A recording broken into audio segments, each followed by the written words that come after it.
You've come across Dracula Scroll, a real-time reading of Bram Stoker's Dracula meant to interrupt your daily doom scroll with a little bit of gothic literature. Read aloud to as if by an older cousin, there's going to be limited editing and mistakes included. Please see my pinned post for content warnings and disclaimers. 18th of July. Log of the Demeter. Varna to Whitby. Written 18th July. Things so strange happening that I shall keep accurate note henceforth till we land. On 6th of July, we finished taking in cargo, silver sand and boxes of earth. At noon, set sail. East wind, fresh. Crew, 5 hands, 2 mates, cook, and myself, captain. On 11th of July, at dawn, entered Bosphorus, boarded by Turkish customs officers. Bakshish, all correct. Underway at 4 p.m. On 12th July through Dardanelles, I don't know how to say that. More customs officers and flagboat of guarding squadron. Bakshish again. Work of officers thorough, but quick. Want us off soon. At dark passed into archipelago. On 13th of July, passed Cape Matapan. Crew dissatisfied about something. Seemed scared but would not speak out. On 14th of July, was somewhat anxious about crew. Men all steady fellows, who sailed with me before. Mate could not make out what was wrong. They only told him there was something, and crossed themselves.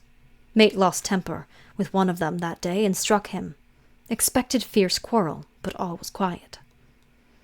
On 16th of July, mate reported in the morning that one of the crew, Petrovsky, was missing. Could not account for it. Took labored watch 8 bells last night. Was relieved by Abramov, but did not go to bunk. Men more downcast than ever.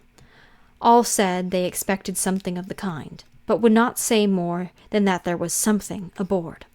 Mate getting very impatient with them. Feared some trouble ahead.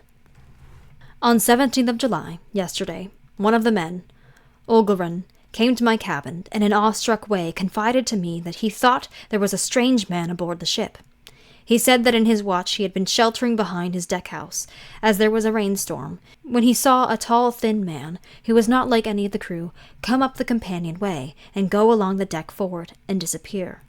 He followed cautiously, but when he got to the bows, found no one, and the hatchways were all closed. He was in a panic of superstitious fear, and I am afraid the panic may spread. To allay it, I shall today search entire ship carefully from stem to stern. Later in the day I got together the whole crew and told them, as they evidently thought there was someone on the ship, we should search from stem to stern. First mate angry, said it was a folly, and to yield to such foolish ideas would demoralize the men, said he would engage to keep them out of trouble with handspike. I let him take the helm, while the rest began thorough search, all keeping abreast, with lanterns. We left no corner unsearched.